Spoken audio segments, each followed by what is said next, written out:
pourquoi pas être un minimum franchement là. Et là, il y a plusieurs portes possibles qui sont proposées dans différents enseignements, mais notamment dans l'enseignement de Descartes. Pourquoi pas, par exemple, là, prendre conscience de son corps physique, sentir. D'accord? Parce que là, je sens mes mains. Est-ce que vous sentez la chaise ou derrière? Est-ce que, voilà, est-ce que vous êtes conscient de l'air, par exemple, qui passe là? D'accord? Est-ce que vous pouvez garder une partie de votre attention sur votre respiration, par exemple, sans forcer Tout ça, c'est gentil. Une fois de plus, la nouvelle conscience ne lutte contre rien. Donc, on ne nie pas ce qui est, là, maintenant. Simplement, on invite autre chose. Est-ce que quand vous me regardez là, est-ce que vous pouvez aussi saisir l'espace qui est autour de moi, par exemple? Ou est-ce que votre mental est complètement pris sur ce bonhomme-là qui cause d'accord? Est-ce que votre attention est fermée comme ça? Ou est-ce que quand je parle, est-ce que tout de suite les mots que je dis vont dans la base de données et vous comparez avec ce que vous avez pu entendre, ou vous demandez tant Eckhart-Tolle il a dit ça ou pas? D'accord? Est-ce qu'il y a une histoire qui se raconte en ce moment? Ou est-ce que, oui, il peut y avoir une histoire qui se raconte, ok? Une fois de plus, je ne lutte pas contre l'histoire qui se raconte. Je ne lutte pas contre mon mental très occupé, très chargé là. Je ne lutte pas contre une fatigue actuellement. Je ne lutte pas contre une émotion que j'ai là. Mais est-ce que ce qui est, donc pensée, sensation, émotion, est-ce que je peux l'accueillir dans un espace plus large? Est-ce que je suis coincé dans ce qui se passe, ou est-ce qu'il y a une forme d'aisance? Et même si je ne suis pas à l'aise, est-ce que je suis à l'aise avec la partie de moi qui n'est pas à l'aise? Donc vous voyez, pour décrire ça, c'est forcément des espèces d'ellipses, des choses comme ça, parce qu'on ne peut pas le décrire directement. Mais est-ce que je suis en contact avec, par exemple, une dimension de moi-même, un espace, qui n'a absolument aucun problème avec ce qui est là maintenant? Même si je suis irrité, même s'il y a un truc qui me gêne là maintenant, est-ce que je suis capable d'accueillir mon irritation? Donc vous voyez, ce que je pointe là, c'est le fait que la nouvelle conscience, le nouveau monde, quoi qu'on les appelle, ne sont pas au même niveau. C'est pas l'un contre l'autre. C'est l'un plus vaste que l'autre. On pourrait dire la partie de nous qui est capable d'accepter avec, ok, peut-être avec émotion, peut-être avec révolte, mais qui est capable d'accepter Martha, qui vit dans la rue, qui va avoir un bébé dans 2 mois, et tu te demandes vraiment comment elle va faire. Est-ce que la partie qui est capable d'accepter ça au sens d'accueillir ça, avec émotion peut-être, mais de l'accueillir, c'est ça le nouveau monde. On pourrait dire que le nouveau monde, c'est la partie de nous-mêmes qui est capable d'accueillir tel quel l'ancien monde. Et c'est ça qui va le sauver, c'est ça qui va le délivrer. C'est que on ne va plus être en lutte contre. On ne va plus chercher à résoudre les choses. Au niveau, la fameuse phrase d'Einstein, solution d'un, je ne sais plus comment on dit, la solution d'un problème ne vient jamais du niveau où le problème a été généré, un truc comme ça. Une vraie solution, elle vient toujours d'ailleurs, d'au-delà de la situation. Ça ne veut pas dire qu'il ne va pas falloir à un moment donné faire des économies d'énergie, s'occuper des gens qui sont dans la rue comme Martha, d'accord, hein, ça ne veut pas dire qu'à un moment donné il n'y a pas d'action. Mais cette action vient d'un autre espace de moi-même que simplement l'espace qui lutte, l'espace qui se révolte, l'espace qui est identifié à l'idée que ça ne devrait pas être comme ça, par exemple, pour revenir à la notion d'identification. c'est l'action vient d'une liberté. Et l'action va être d'autant plus efficace qu'elle est libre. Si j'agis alors que je ne suis pas libre de la situation, je vais d'une manière ou d'une autre renforcer ce qui est. Parce que je ne suis pas libre. J'agis en réaction. Cette chose qui arrive ne me convient pas à ma structure, à mes croyances. Ça ne veut pas dire que le sentiment d'injustice est faux. Hein. Ça veut dire que je n'ai pas d'espace à l'intérieur, que je suis en réactivité. Consciente ou enfin, souvent inconsciente d'ailleurs. Et donc, la vraie action, pour revenir à la notion du guerrier, le guerrier au sens, on va dire, noble du terme, c'est celui qui est libre. Et son action est d'autant plus pertinente, efficace, qu'il est entièrement libre même du résultat de son action. Et finalement, il n'agit pas pour un résultat, paradoxal bien sûr, on est forcément au niveau du paradoxe, il n'agit pas pour un résultat, il agit parce que l'action émerge à l'intérieur de lui. Il agit parce qu'il est en relation à travers cet espace, à travers cet accueil qu'il a de ce qui est, il est en relation avec une autre intelligence, quelque chose qui englobe. Donc on est dans une approche qui n'est pas « je suis contre », on est dans une approche qui est « j'englobe », « j'accueille ». Et naturellement, une autre intelligence peut passer à travers moi. Et là, la personnalité, la personne, devient effectivement, au sens finalement étymologique du terme, un instrument. Je deviens un instrument, ma forme devient un instrument au service de l'instant, inspiré par cet espace de moi-même que je ne pourrai jamais saisir, cet espace libre. La présence, Dieu. Alors, dès qu'on met des mots un peu, entre guillemets, anciens, Dieu, voilà, Bouddha, ça, bon, tout de suite, hein, le risque, c'est que le mental se referme dessus. Ah oui, Dieu, oui, d'accord, bah oui, Dieu, quoi. Dieu. Et là, donc, l'idée de devenir un instrument, de se laisser traverser par plus grand que soi, voilà, encore un autre mot, plus grand que soi, d'être en présence, on pourrait mettre plein de mots, ce ne sera jamais la réalité que ça décrit. Et à ce moment-là, la personne sonne. Elle devient un instrument, et le souffle, encore un autre mot, le traverse, et non seulement ma réponse à la situation est pertinente, parce qu'elle intègre, mais ce n'est pas intégré au niveau du mental, elle est en relation avec la globalité de la situation, donc mon action est pertinente, ma parole est pertinente, elle n'a rien à prouver, elle n'a rien à démontrer, elle ne cherche rien, et elle est unique. En même temps, donc je suis relié à l'universel à ce moment-là, je suis un instrument, et en même temps, ma réponse est unique. Mon chant, si on est dans l'idée de l'instrument de musique, mon chant est unique. Et il n'y a que moi qui suis capable, on pourrait dire, qui peut chanter ce chant-là. Et là, bien sûr, encore un autre paradoxe, à ce moment-là, je deviens à la fois au service de l'instant, au service du divin, encore un autre mot, au service de l'universel, et en même temps, je suis dans mon unicité et dans mon individualité la plus profonde, dans mon originalité la plus profonde. Et ça, c'est le nouveau monde. Le nouveau monde, c'est cette notion de liberté, c'est cette notion que c'est ok tel que c'est, et en même temps, j'agis. Et comme le dit Eckhart, agir parfois, ça consiste à ne rien faire. Souvent d'ailleurs. Bon, lui, il faut remarquer, Eckhart, je ne sais pas si vous l'avez déjà vu, il est quand même assez, comment dire,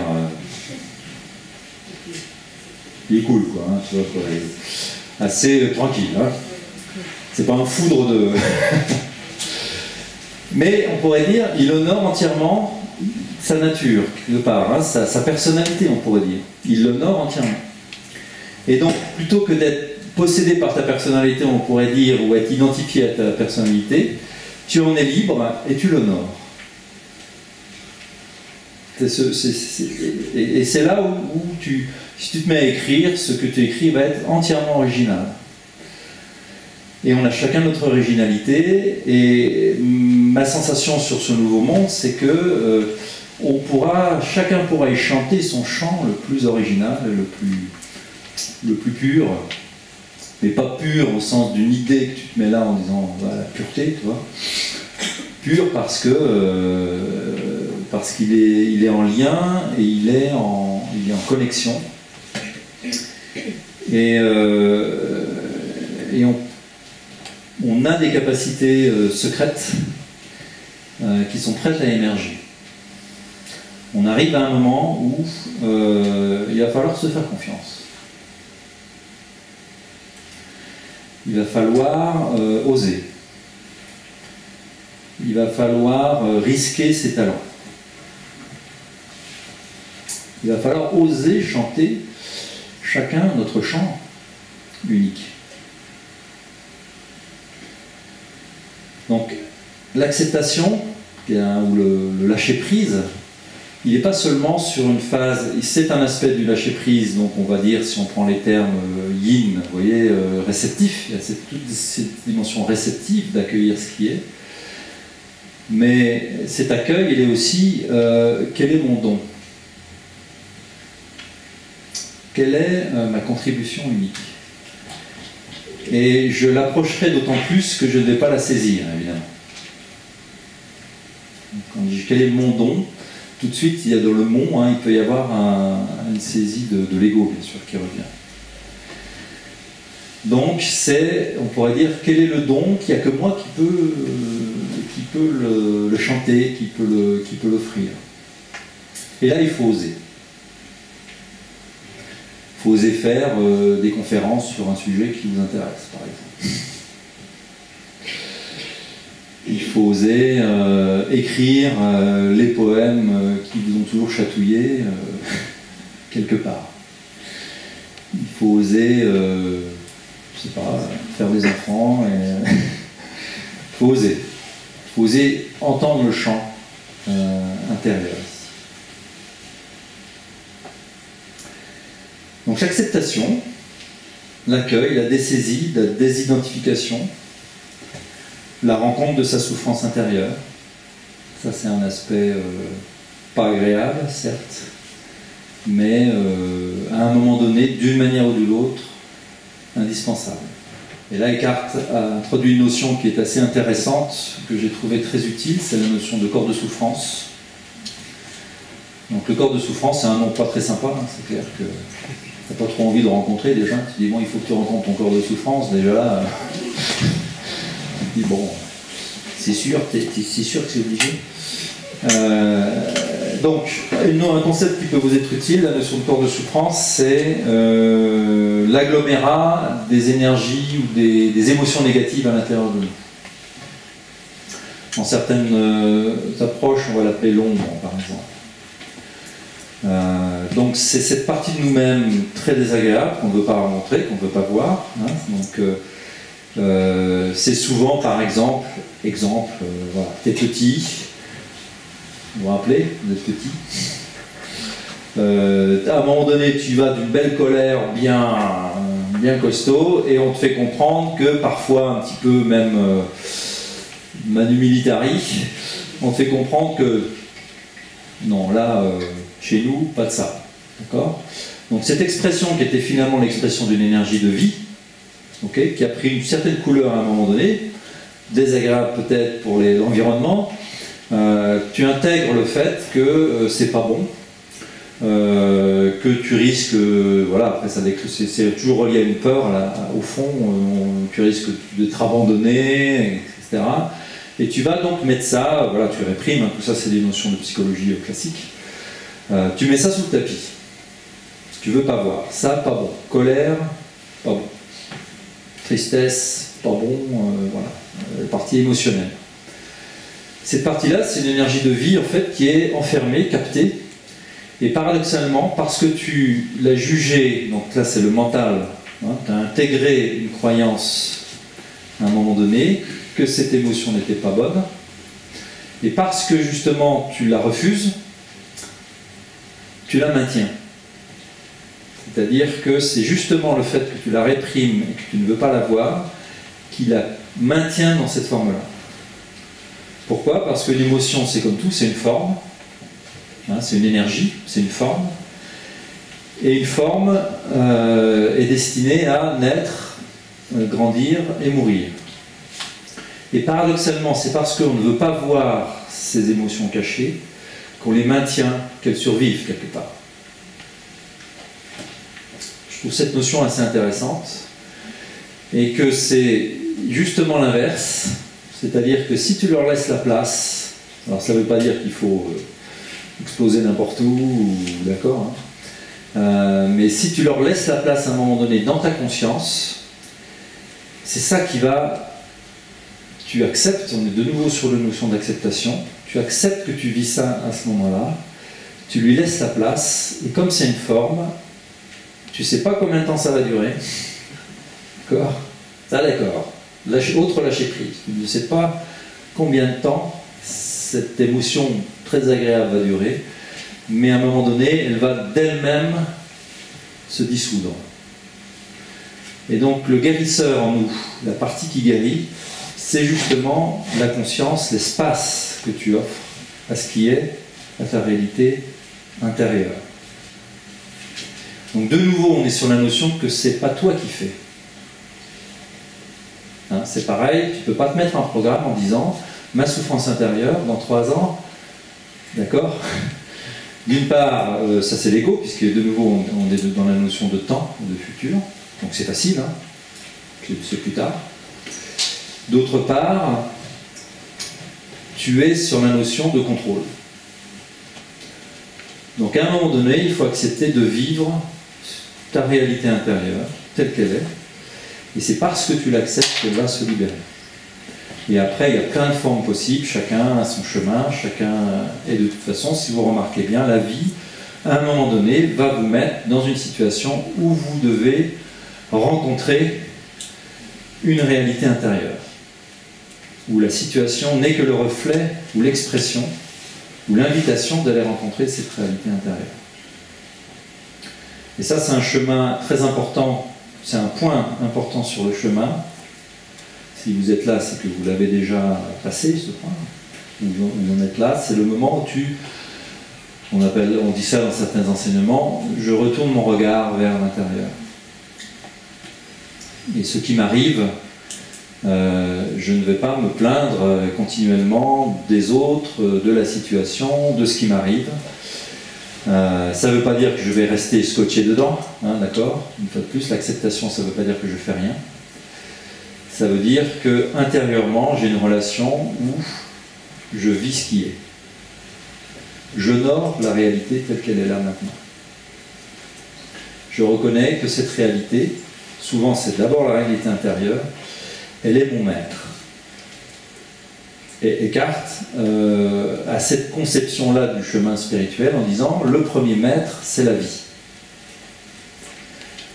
La vie est intelligente, elle me met toujours dans la situation où je vais apprendre quelque chose, où j'ai l'opportunité de rencontrer quelque chose, où je peux me transformer.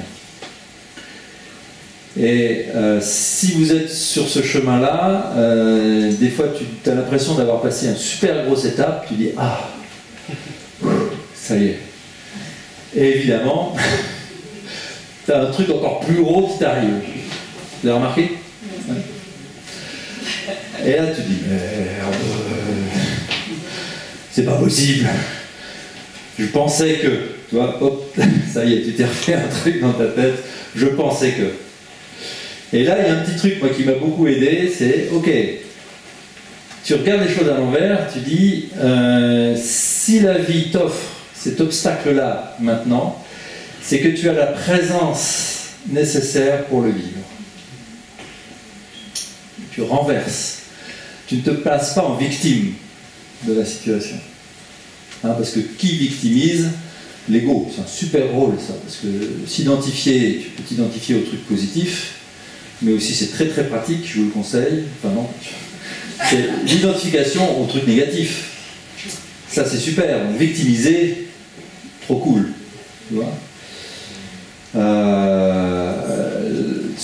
apprendre de skier, trop cool pour l'ego. Tu vois. Et là, non, là on a un choix. Le choix, vous voyez, c'est un positionnement assez délicat. C'est à la fois, je ne lutte pas contre ce qui est, mais, entre guillemets, je prends la responsabilité de ce qui est. Et attention avec le mot responsabilité, parce qu'il mène très vite, surtout dans nos cultures, à culpabilité. D'accord ?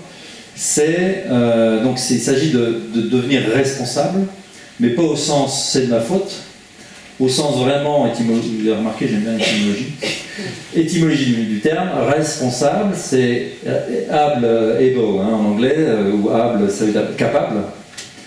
Donc responsable, ça veut dire être capable d'une réponse. Sous-entendu, être capable d'une vraie réponse, ça veut dire d'une réponse libre. D'accord ? Ça veut dire que je ne suis pas en réactivité, je suis en proactivité, on pourrait dire, je suis en... Je vis, j'assume, ma liberté ultime, c'est quoi ? C'est de choisir ma relation à l'instant présent. Et si vous regardez bien, j'ai toujours le choix. Je peux soit victimiser, par exemple, soit lutter contre ce qui est, soit rentrer en pétard contre cet enfoiré qui vient de me faire, d'accord, quelques poissons, quoi que ce soit, d'accord. Mais j'ai toujours le choix d'ouvrir un espace dans l'instant présent. C'est ma responsabilité. Au sens strict du terme, c'est ma capacité d'apporter une réponse fraîche, originale, libre, à l'instant, quelle que soit la situation. Et là réside la force ultime, on pourrait dire. Quand on dit que la force soit avec toi, c'est le Jedi de la vie, elle est là, en fait. Et un jour, tu t'en rends compte. Un jour, tu te rends compte que tu as toujours ce choix-là. De choisir comment tu vas prendre ce que tu vis. Et là, l'espace s'ouvre à ce moment-là. Et comme par hasard, le truc qui t'emmerdait depuis des mois ou des années, au moment où tu as ce petit nœud tout petit, alors souvent au niveau énergétique ça se passe là, ça s'appelle le cœur, c'est que tu as de petits grains à la fois lâcher prise, ouverture, prise de responsabilité, vous voyez un petit peu le truc indéfinissable. À ce moment-là, comme par hasard, et comme ça vous est sans doute arrivé, le truc qui te bloquait la vue depuis des fois, mais c'est impressionnant comment la situation bascule, s'ouvre. Soit c'est plus un problème du tout, d'un seul coup, pour toi, c'est plus un problème du tout, d'accord ? Ou alors, de manière très étonnante, les conditions se réarrangent et l'obstacle qui était là hier n'est plus. On est à l'école, d'accord ? Une fois que tu as passé, la leçon et apprise, mais c'est pas apprise ici, et elle est apprise là, ça y est, et tu n'as pas besoin de passer X fois le test. Et ça, voilà, tout ça ce ne sont que des mots, c'est juste une autre manière de voir, et ça se passera toujours dans l'instant. C'est toujours maintenant que ça se passe. C'est toujours maintenant que je fais ce choix-là. Et c'est la liberté. La liberté.